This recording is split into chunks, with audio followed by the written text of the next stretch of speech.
En las crónicas de la vida sobre la Tierra, los dinosaurios reinan como los depredadores más importantes de la historia. Durante 150 millones de años, rigieron el planeta a su antojo hasta su extinción hace 65 millones de años.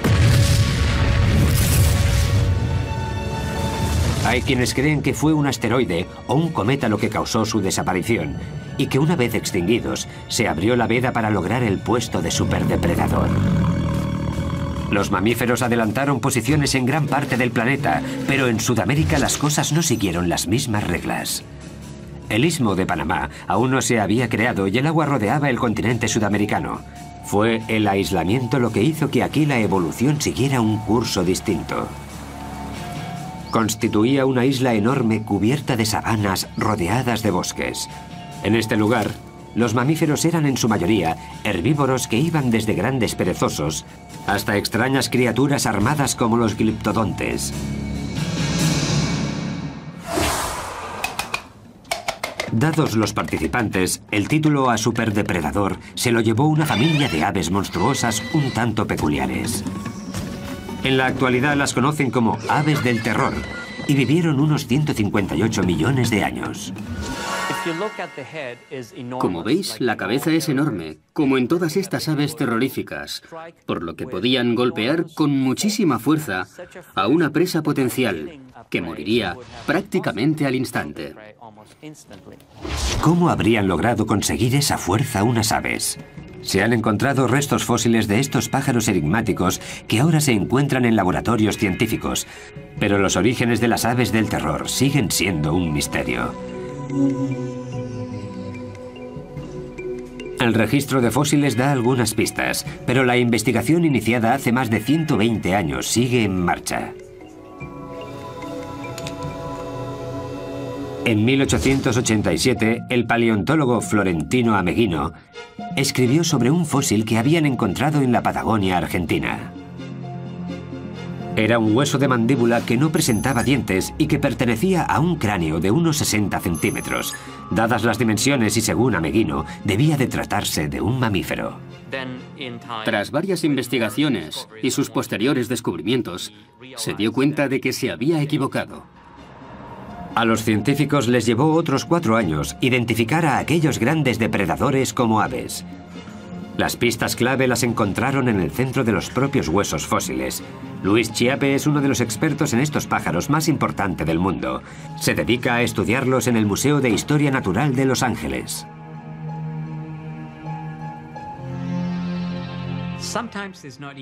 A veces no es fácil diferenciar un hueso de ave de los de un mamífero o incluso un reptil. Pero lo que sí suele ser más común es que los huesos de ave son más huecos y tienen una especie de finos muros, cosa que no ocurre en mamíferos y reptiles. El hueso de mi mano derecha es de cocodrilo y se puede apreciar la diferencia. Con el tiempo fueron apareciendo más fósiles de aves. ¿Pero de qué tipo? Sin lugar a dudas, de los grandes y de ejemplares sin alas. Posteriormente se encontraron también cráneos con picos muy afilados y con forma de gancho, lo que indicaba que estos monstruos eran carnívoros.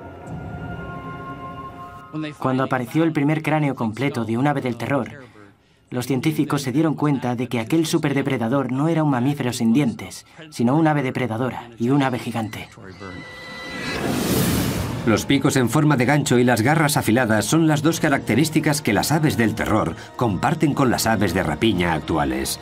Solo que si tenemos en cuenta que medían hasta 2 metros y pesaban unos 180 kilos, estos pájaros dan mucho más miedo. Durante los primeros 100 años, tras el primer fósil encontrado, los científicos se toparon con restos suficientes para lograr identificar hasta 17 especies distintas de estas aves. Variaban en tamaño y vivieron en épocas diferentes durante un tiempo total de casi 60 millones de años. Pero en 2005 ocurrió algo inesperado. En Argentina salieron a la luz indicios de una nueva ave del terror. Un alumno de secundaria, Guillermo Aguirrezabala, salió a buscar fósiles con un amigo y acabaron realizando un descubrimiento histórico. Guillermo, ahora estudiante de paleontología en Buenos Aires, se ha sentido fascinado por los fósiles desde que era un niño. El hallazgo fue en el verano de 1999. No recuerdo bien la fecha, pero tiene que ser marzo. Sucedió a las afueras de la ciudad de Comayo, cerca de la linde oeste de la Patagonia Argentina. Se sabe que estas aves habitaban toda esa zona, además de Uruguay y Brasil. Nosotros ya habíamos encontrado algún que otro fósil, por lo que ya conocíamos los lugares y también sabíamos reconocer los fósiles. Este, particularmente, era un cráneo casi completamente cubierto. A partir de que encontramos las primeras piezas, contactamos con la gente de la Asociación Paleontológica de Bariloche. Y allí fue donde aprendimos a extraer fósiles. Guillermo y su amigo cubrieron con cuidado su hallazgo y lo transportaron unos 60 kilómetros hasta la ciudad de Bariloche. Lo entregaron al Museo de Paleontología de aquella pequeña ciudad y allí estuvo prácticamente ignorado durante 5 años. Cuando Luis Chiappe se enteró de lo ocurrido, se llevó un equipo internacional para que clasificase el nuevo ejemplar en la familia de las aves del terror. Resultó que se trataba de una especie totalmente nueva. Este cráneo mide casi 70 centímetros. Es enorme. Nos dejó atónitos. Fue un momento único. Eso sin duda. El equipo de Luis dató el cráneo en hace 15 millones de años y lo llamó Kelenken guillermoi. Kelenken por un antiguo espíritu de la Patagonia y Guillermoi por Guillermo. Se trataba de un descubrimiento único. Estaban ante una especie nueva con una cabeza distinta a la de cualquier otra ave de la historia. Con un cráneo de casi 70 centímetros, estamos ante el cráneo de ave más grande del mundo. Es incluso más grande que el de un caballo. Luis comparó los fósiles de otras aves del terror con los del Kelenken, tanto el cráneo como los huesos de una pata que se encontraron al mismo tiempo. Su deseo, aprender más cosas sobre el Kelenken, fuerza, velocidad. Tras examinar el cráneo de un ejemplar más pequeño de esas aves terroríficas, Luis Chiappe comienza a hacerse una idea de qué aspecto podría tener la especie nueva. Durante su estancia en Bariloche, la paleontóloga Sara Bertelli analizó los huesos de Kelenken del museo, los comparó con los de otras aves del terror y estipuló las posibles medidas de un Kelenken.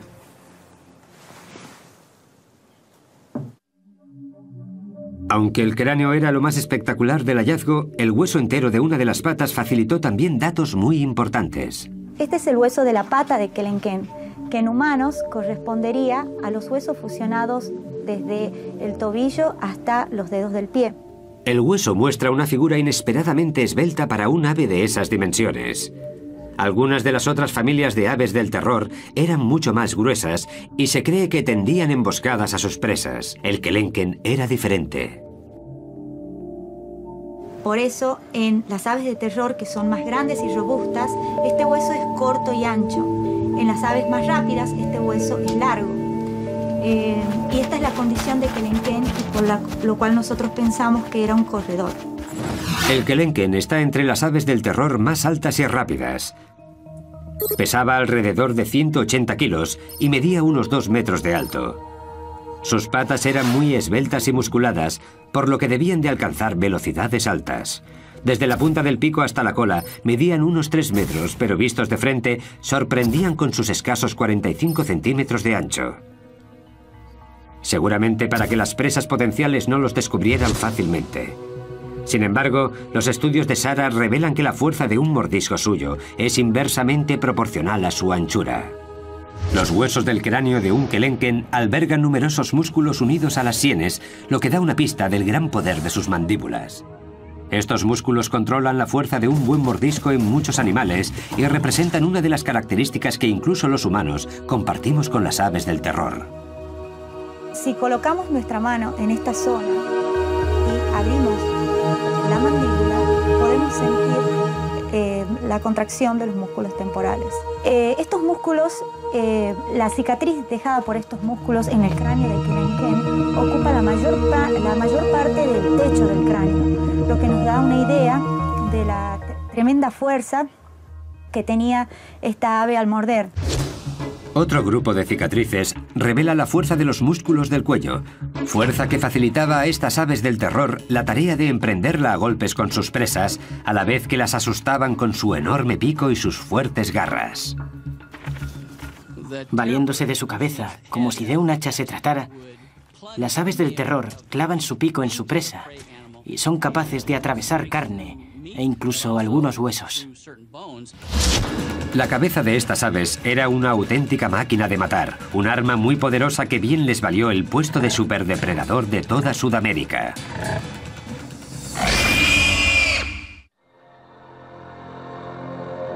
En Sudamérica, el cráneo de las aves Kelenken traen de cabeza a los investigadores que las estudian. Los fósiles encontrados de esta especie demuestran que lo usaban como arma homicida en sus ataques. Pero la tecnología actual también nos muestra cómo funcionaban dichos cráneos. Esto os va a gustar. En los Estados Unidos, 2 científicos se preparan para realizarle un TAC a un cráneo de una de estas aves y ver su interior. Larry Whitmer es profesor de anatomía en la Universidad de Ohio.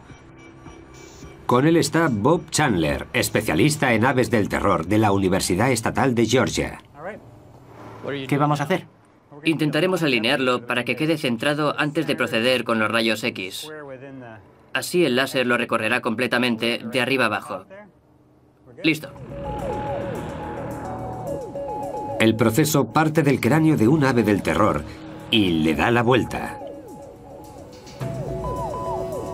No tarda ni un minuto, pero las imágenes resultantes dan pistas de la naturaleza de aquellas aves y de cómo vivían y cazaban.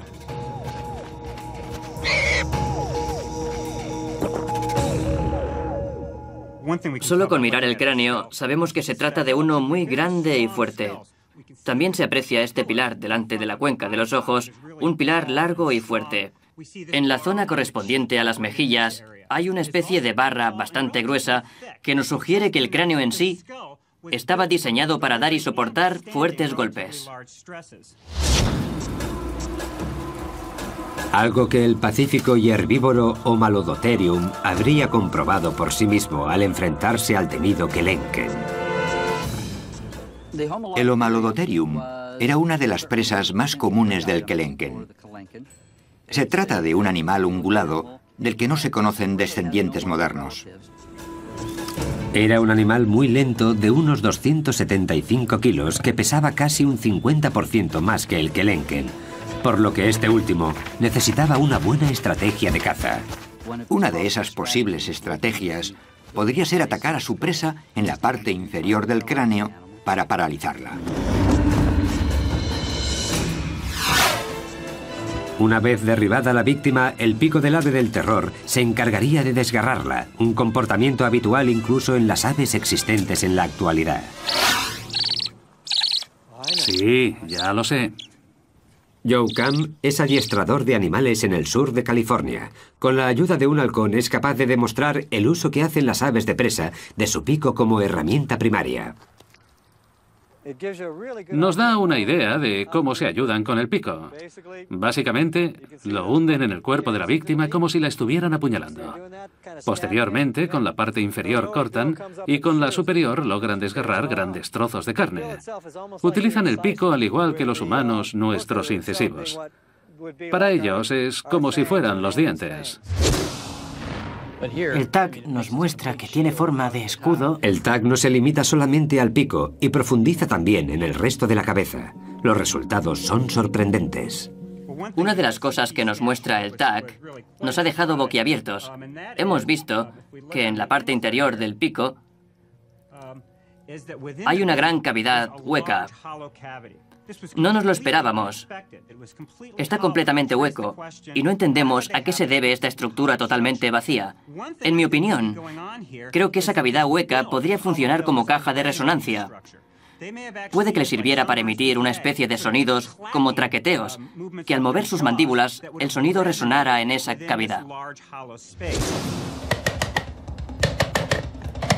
Al parecer, ese traqueteo les resultaba familiar a los residentes de las sabanas prehistóricas, pero ¿cuál era su función? ¿Era un ritual de apareamiento? ¿Una señal de alarma? El TAC no puede dar respuesta a esas preguntas, pero sí confirma que aquellas aves oían a la perfección estos peculiares sonidos. Voy a ampliar esta parte del oído a ver si descubrimos qué se cuece ahí dentro. No hay restos de tejidos de estas aves, pero los espacios huecos que dejaron sus órganos, como el cerebro o el oído interno, nos muestran cuál podría haber sido su apariencia con bastante detalle. A esta parte interna del oído se la conoce como cóclea. Como vemos, es muy larga y recta. Su longitud nos indica que estos animales tenían una capacidad auditiva muy desarrollada. Según el TAC, es precisamente esta parte del oído interno la que controlaba la increíble agilidad de estas aves del terror. En este tipo de aves percibimos una serie de canales estrechos, largos y muy delicados. Por eso sabemos que su sentido del equilibrio tenía que estar muy desarrollado, lo que les permitía realizar cambios de dirección bruscos, algo imprescindible en un buen depredador. Gracias a este sistema podemos hacernos una idea del equipamiento neuronal que les permitía estos movimientos. Un animal pequeño intentando esconderse de su perseguidor no lograría salir airoso, pues estas aves lo verían y se lo comerían de un solo bocado. Un gran ejemplo de recompensa instantánea. Si este comportamiento era algo habitual en estas aves, puede que también escupieran las indigestas bolas de pelo e incluso algunos huesos de sus manjares, como hacen hoy en día muchas otras aves. Si las imágenes por ordenador que muestran los canales auditivos de estos animales nos indican que las aves del terror eran avezados cazadores, ¿qué descubriremos al estudiar las imágenes de su cerebro? Pues que además de ser más grande que el de otros animales, el de estos singulares pájaros estaba estrechamente conectado al sentido de la vista. Unos lóbulos más grandes y un cerebro de mayores dimensiones son una combinación idónea para recibir y procesar lo que el animal ve, una habilidad fundamental a la hora de acechar y atacar a una posible presa. Sin embargo, sorprende que no haya indicios de la presencia de un órgano olfativo, lo que sugiere que era más un depredador activo que un ave de rapiña. Algunos carnívoros, como los osos, son también animales carroñeros y dependen de su olfato para encontrar la carne muerta. El TAC indica que las aves del terror no pertenecían a ese grupo. Estos animales no tenían el sentido del olfato nada desarrollado. Estamos ante el cerebro de un depredador. ¿Qué se les pasaría por la cabeza a estas aves del terror cuando encontraban una posible presa como el gliptodonte?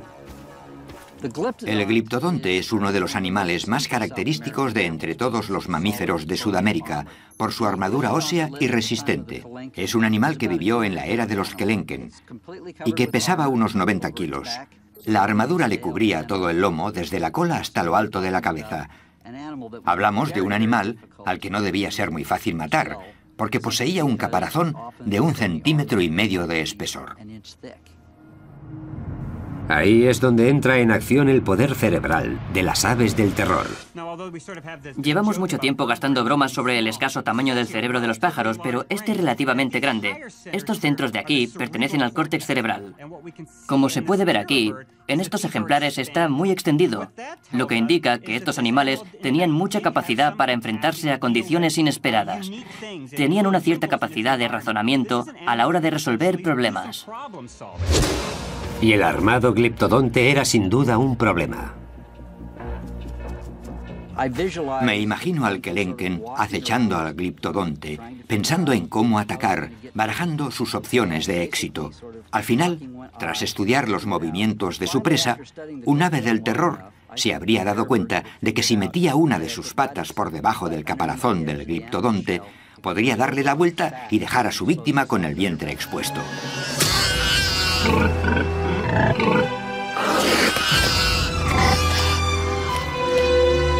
Sudamérica era el paraíso de las presas para los Kelenken y su familia.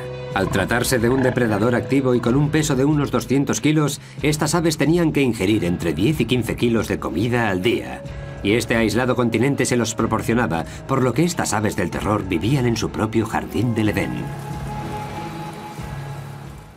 Estamos hablando de grandes cantidades de posibles víctimas y de muy poca competencia para los Kelenken, pues muchos de ellos eran de enormes dimensiones.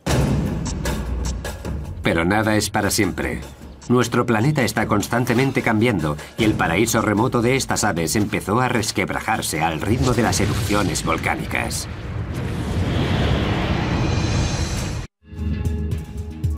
Hasta 1961 los científicos creían que las aves del terror habían vivido únicamente en Sudamérica, pero el hallazgo de un hueso de una de sus patas y de una de sus garras abrió nuevas posibilidades.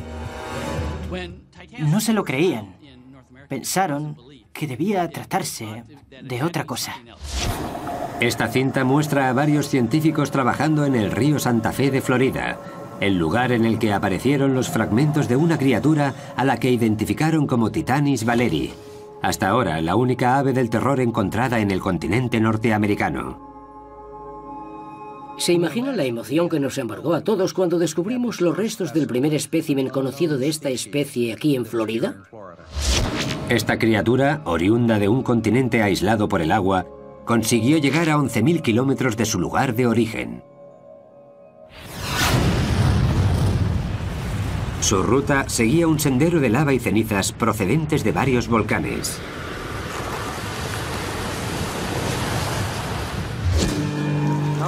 Este es un hermoso fragmento de ceniza procedente de un volcán.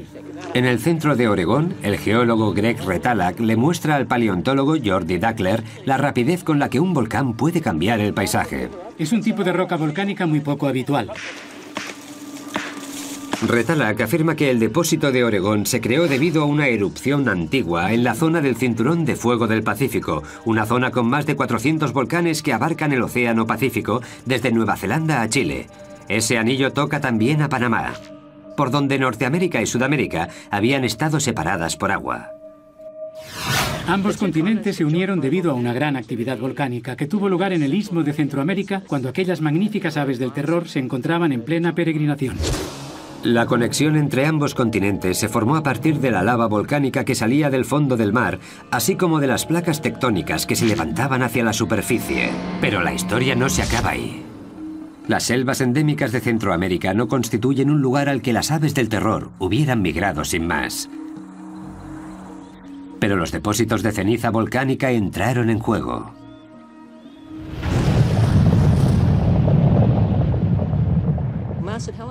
Cuando el monte Santa Elena entró en erupción, originó una capa de 1 metro de ceniza más o menos.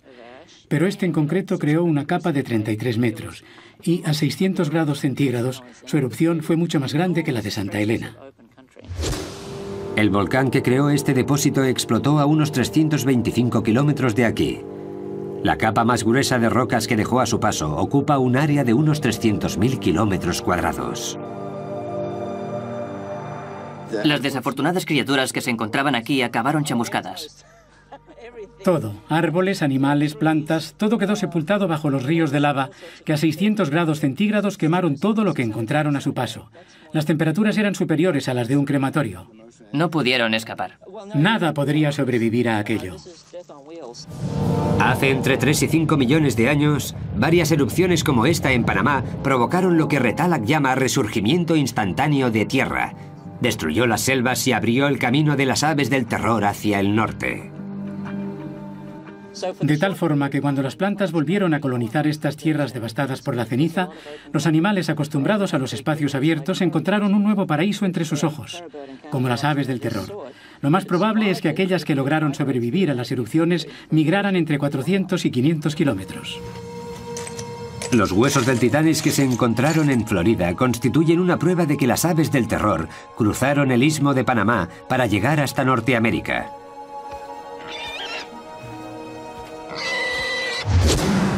Cuando los volcanes cubrieron el hueco que había entre ambos continentes, Panamá hizo de puente de unión. Las aves migraron hacia nuevas sabanas, ampliando su territorio.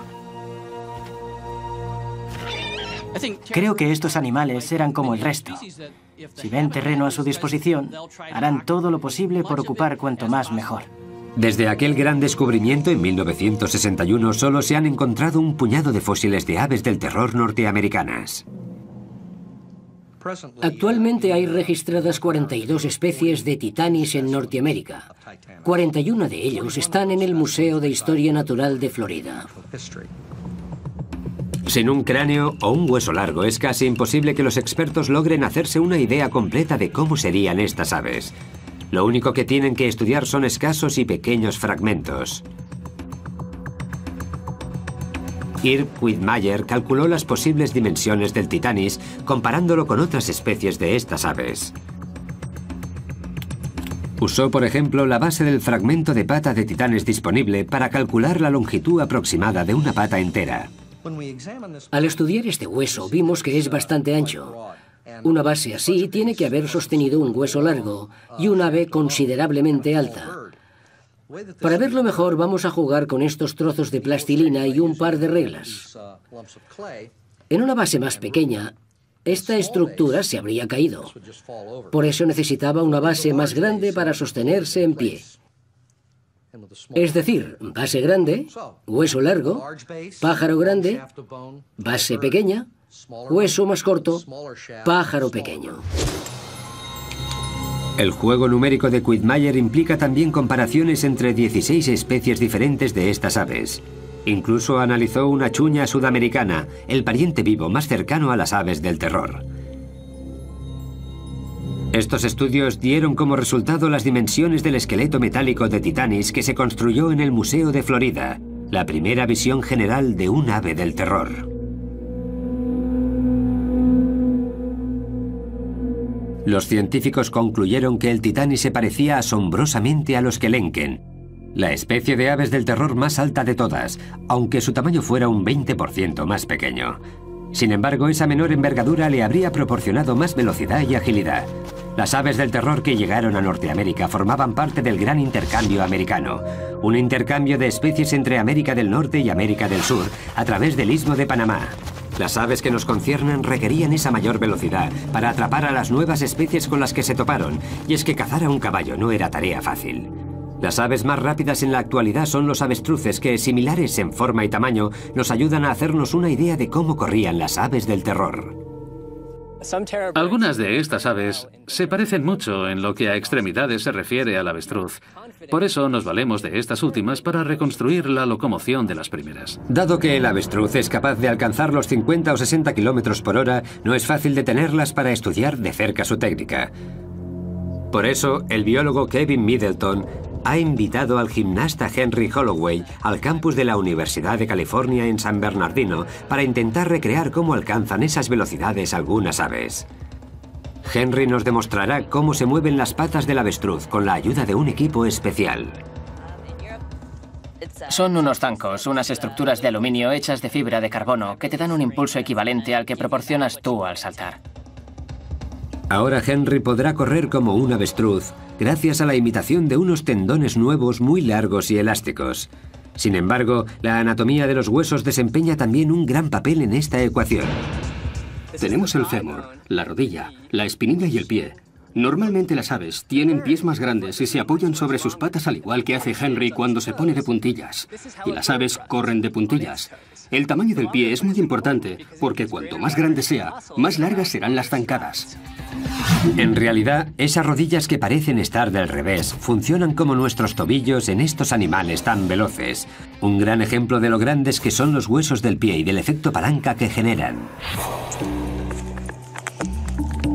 Vamos allá. Para Henry Holloway, los zancos de alta tecnología alargan de alguna manera el pie humano y ayudan a correr a la velocidad de las aves del terror. ¡Ya!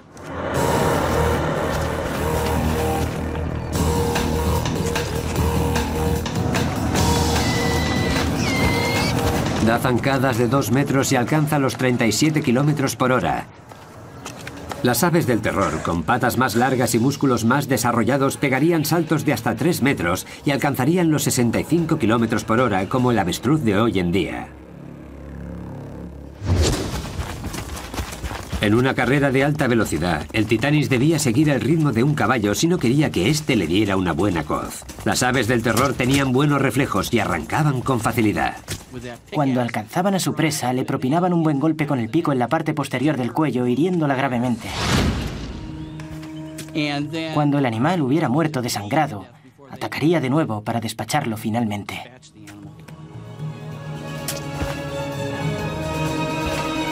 Sin embargo, la vida en el nuevo continente no sería fácil para el Titanis. Supondría su primer contacto con los depredadores del norte, oponentes sin miedo que, aún así, jamás se habían tenido que enfrentar a las aves del terror.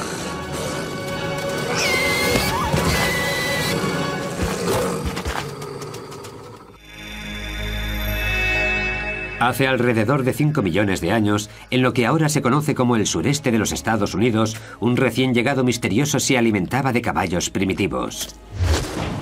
En su hábitat habitual, las aves del terror eran el depredador más fuerte de la cadena, pero en Norteamérica habrían de ganarse el puesto frente a criaturas totalmente desconocidas para ellas. En la misma época en la que vivía el Titanis en América del Norte, había un animal parecido al lobo llamado lobo Edwards. No igualaba a los lobos actuales en tamaño, pero sí era más grande que el coyote. Aquellos lobos que solían cazar en grupo estaban decididos a robarles a las aves del terror sus presas, pero no era un oponente habitual y mucho menos fácil. Dependían de su instinto y lograron expandirse. Era una cuestión de atención, de ver quién lograba despistar al otro y por cuánto tiempo. Si te despistas y tienes que enfrentarte a un lobo, seguramente no tengas muchas opciones de aprovechar tu energía y mantener a los demás a raya. Los lobos modernos suelen agobiar a sus presas. Seguramente sus primos prehistóricos hicieran algo semejante. Creo que el momento crucial en su relación tuvo lugar cuando el Titanis se dio cuenta de que su vida corría peligro. Cuando aquellas aves del terror se hicieron a la idea de que sus víctimas iban en grupo y también tenían su propia estrategia, decidieron emplear su energía en otras cosas y no sobre un cadáver. El Titanis entró en crisis. A medida que se acercaban los lobos, él se ponía más nervioso. La tensión es extrema y un movimiento en falso puede ser decisivo. Un sacrificio importante da la victoria a los lobos.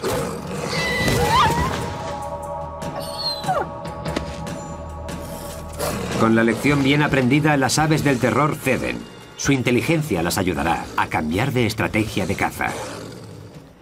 Estoy seguro de que la primera vez que una de aquellas aves terroríficas se encontró con una manada de lobos, se dio cuenta de que no merecía la pena enfrentarse porque acabaría perdiendo la batalla. Cambiaron de estrategia, empezaron a evitar los encontronazos. Si mataban una presa, vendrían los lobos inmediatamente y las aves no querían convertirse en parte del menú. Los depredadores constituían también un peligro para los huevos de estas aves. Los científicos creen que debían de ser similares a los huevos de avestruz, también manjar de los depredadores actuales.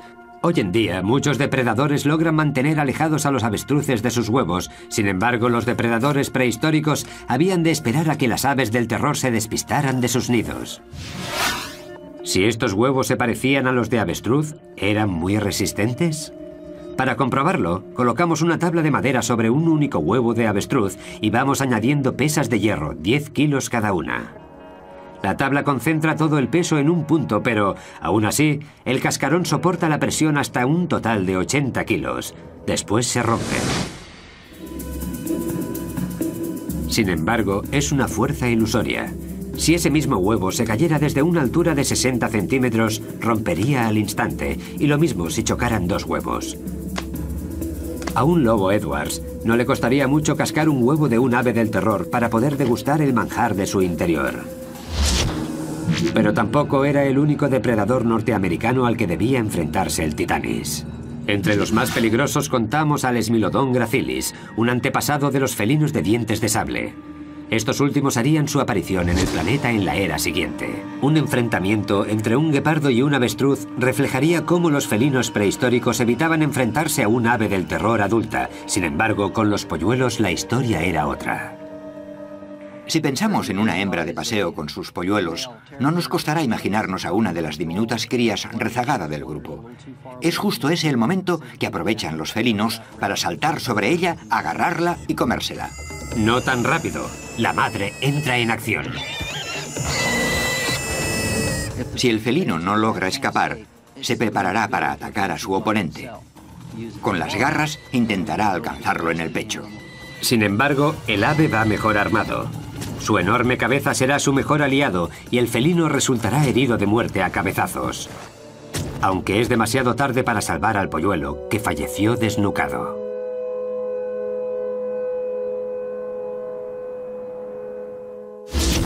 La vida en Norteamérica era mucho más difícil para estas aves de lo que lo había sido en el sur. Aquí los depredadores eran múltiples, entre ellos felinos y lobos, que seguirían evolucionando hasta convertirse en las superbestias del futuro. Estos nuevos competidores amenazaban la supervivencia de las aves del terror. El Titanis estaba en peligro de extinción.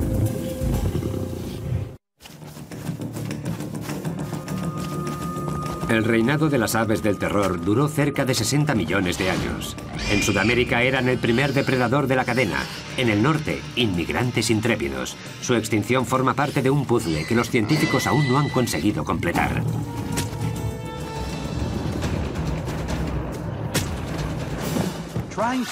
Todavía no hemos encontrado una explicación sencilla que justifique la extinción de estas aves, y no será fácil. Uno de los grandes factores podría ser el gran intercambio americano, la mezcla de especies que emigraron de norte a sur y viceversa, y que dificultó la vida de las aves del terror. La falta de competencia por parte de otros depredadores los mantuvo vivos.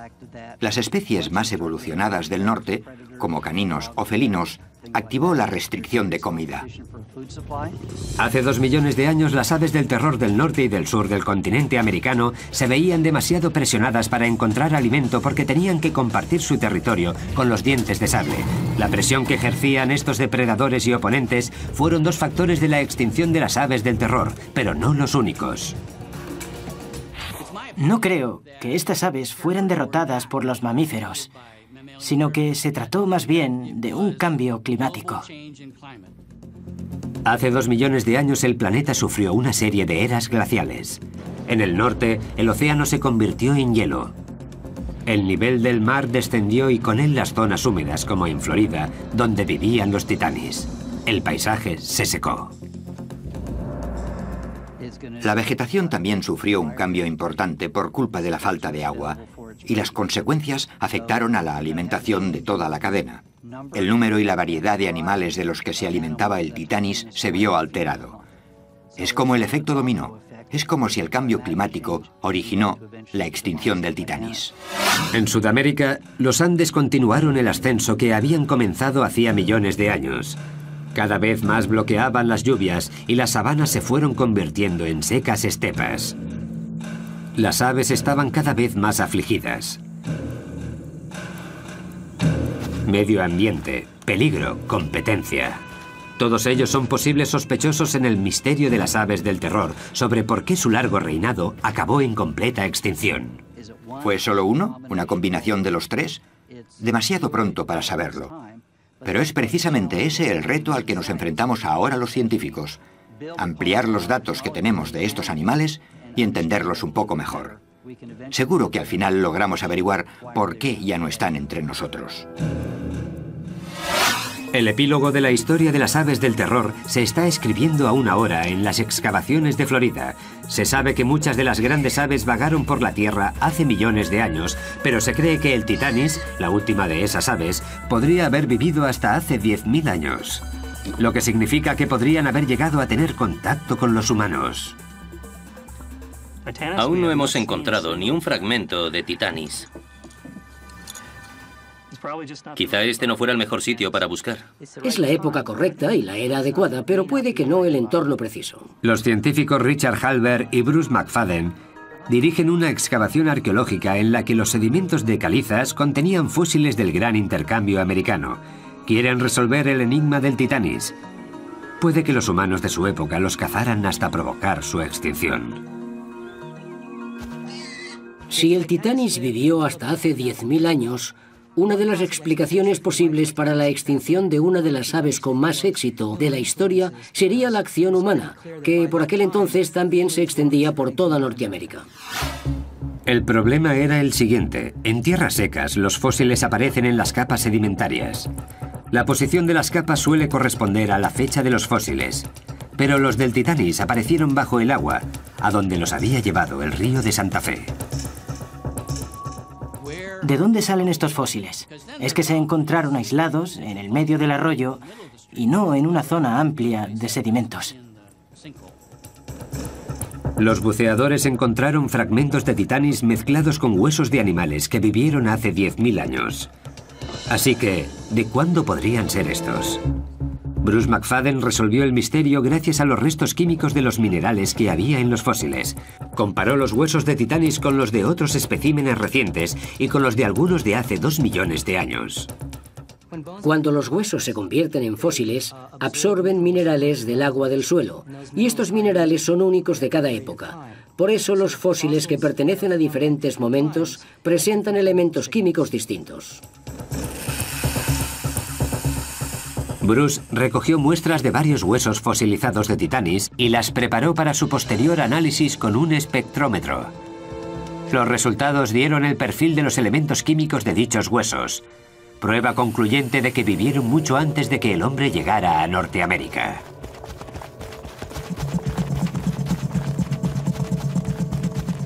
Hay dos patrones básicos, uno de ellos los que tienen alrededor de 15.000 años, y el otro para los huesos que representan a los animales de hasta hace 2 millones de años. Y el Titanis pertenece a este grupo. Su concentración de elementos es característica de los fósiles de hace 2 millones de años.